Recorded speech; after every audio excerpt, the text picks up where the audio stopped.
നമസ്കാരം.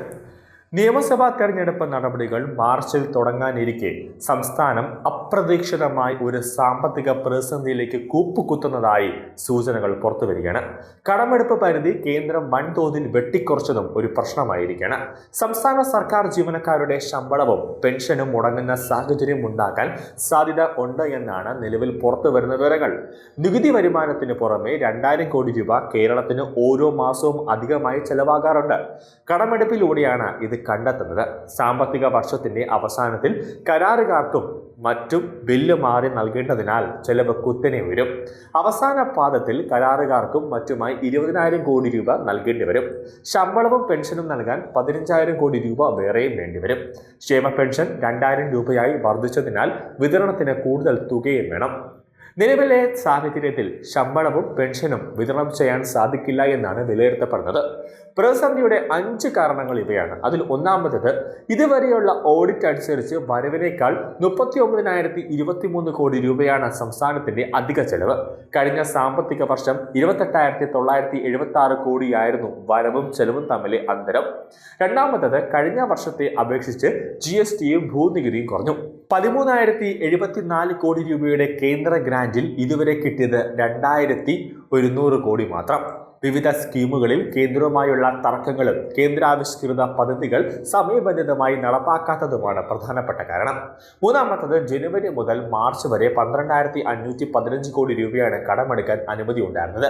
ഇതിൽ 5,944 കോടി രൂപയുടെ കുറവ് കേന്ദ്രം വരുത്തി. ഇനി ബാക്കിയുള്ളത് 5,672 കോടി രൂപ മാത്രം. 4, സംസ്ഥാന സർക്കാർ ഗ്യാരണ്ടിയുടെ തിരിച്ചടവ് ഉറപ്പാക്കാനുള്ള കരുതൽ ഫണ്ട് രൂപീകരിക്കാത്തതിന്റെ പേരിൽ തടഞ്ഞുവച്ച 3,300 കോടി അനുവദിക്കാമെന്ന ഉറപ്പിലാണ് കേന്ദ്രം അപ്രതീക്ഷിതമായി പിന്മാറി.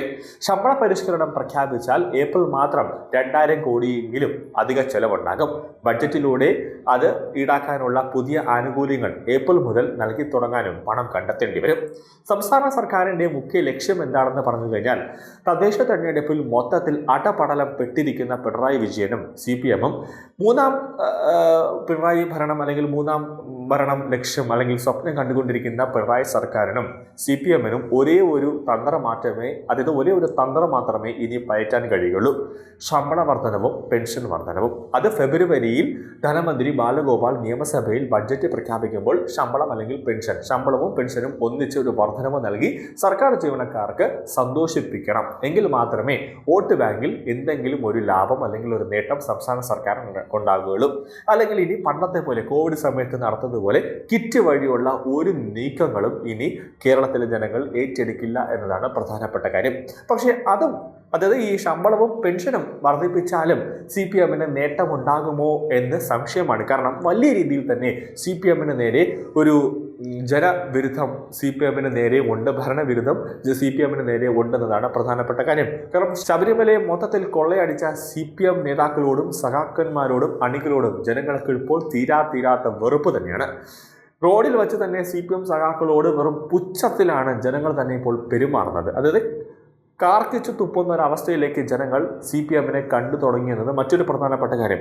അതുകൊണ്ടാണ് തദ്ദേശ തെരഞ്ഞെടുപ്പ് എത്താൻ സമയത്ത് പോലും ക്ഷേമ പെൻഷനൊക്കെ ഒരു വർധനവ് നടത്തിയിട്ട് പോലും ജനങ്ങൾ ആ പൈസ വാങ്ങി. അത് ജനങ്ങളുടെ ഔദാര്യമല്ല, അത് അവരുടെ അവകാശമാണ് ജനങ്ങളുടെ. അത് വാങ്ങിയിട്ട് എവിടെയാണ് വോട്ട് ചെയ്യേണ്ടതെന്ന് അർഹതപ്പെട്ട അത് അർഹതപ്പെട്ട വ്യക്തികൾക്ക് അല്ലെങ്കിൽ അർഹതപ്പെട്ട പാർട്ടികൾക്ക് ജനങ്ങൾ വോട്ട് ചെയ്തു എന്നതാണ് പ്രധാനപ്പെട്ട കാര്യം.